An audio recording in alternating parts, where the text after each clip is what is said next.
everyone, welcome to this video. Today I'm going to be embroidering a poppy as part of my wildflower series on YouTube. I'll be embroidering it on the same dress that I used last time for the aster tutorial. Poppies are a flower that can be embroidered quite detailed and intricately with lots of shading, but this is going to be a more straightforward tutorial that I've simplified to be beginner friendly.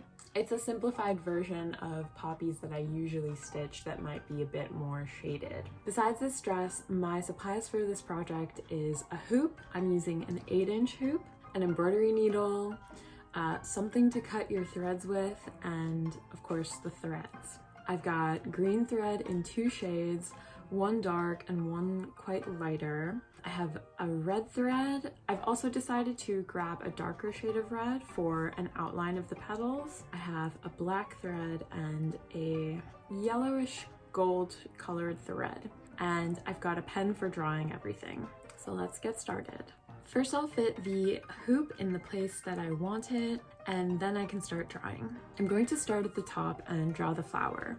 Most of the time I begin with the center. This one is going to have an oval shape. I'm going to make a ring around that shape and then draw the petals. I'm going to draw 2 petals that each take up almost half of the space of the flower. Then I'll draw another 2 petals on either side. Next I'll draw the stem. I tried to make it have a gentle curve to it, and next the leaves. I'm just going to draw 2 leaves since poppy leaves are a bit detailed. Sometimes this is how I draw them, with a line for the center of the leaf and then I make these jagged lines as the main leaf or the main shape of the leaf. For the sake of this video, I'm going to do something more similar to a fern with the 2 lines and then lots of little leaves, something like that. Now that the poppy is drawn out, it's time to begin embroidering. I'm going to begin filling the center of the flower with short stitches in the gold color.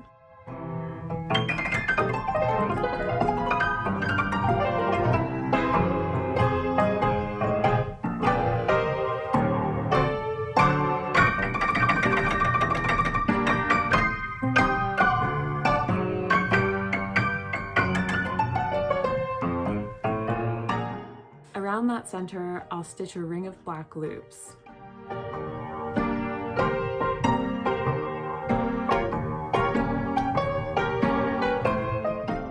I like to think of these as side-by-side chain stitches. The stitch is essentially a chain stitch, but instead of a continuous chain, I'm making a ring of stitches, almost like their own little petals.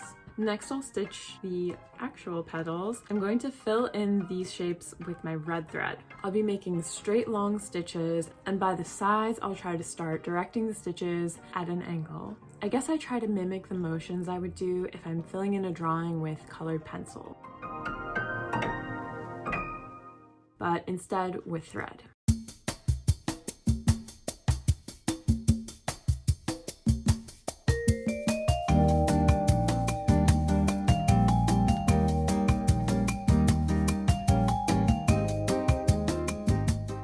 Once those are filled in, I'm going to outline the petals in my darker shade of red to make them stand out a bit. I'll split my 6-strand thread in half and just work a continuous line around the petals.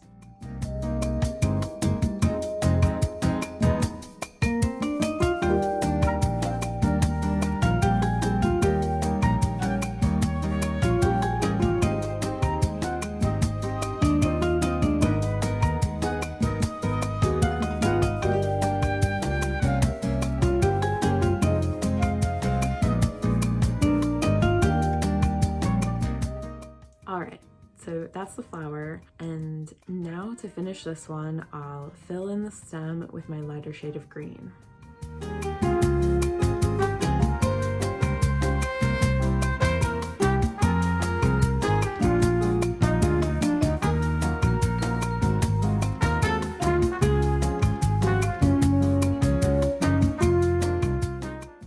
While I'm at it, I'm also gonna stitch the lines for the center of the leaves in this shade of thread. Once that's done, the last step is to fill in the leaves. I'm using my darker shade of green and filling in the shapes I drew with straight angled stitches.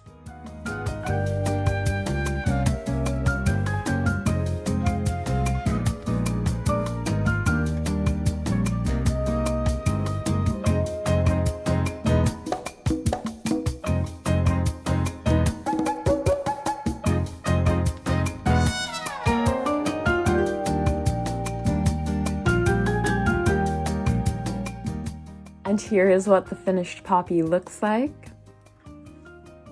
I hope you enjoyed this tutorial. If you end up trying this and want to post it online, please feel free to tag me. I'd love to see the project. I'm going to continue this wildflower series here on YouTube, so stay tuned for the next tutorial. But I'm also going to begin sharing some of the tutorials on my Patreon, patreon.com/TessaPerlo. I haven't figured out what my posting schedule is quite yet, but that's my plan in the next month, basically. I'll also be making other videos besides the wildflower tutorials, like workday vlogs and whatnot. I think that's all I have to say for today. Check out my shop if you please. It's tessaperlo.com. I have a lot of my embroidered hoops and beaded hoops for sale right now. Besides that, I hope you have a great rest of your week. Bye, and thank you for watching.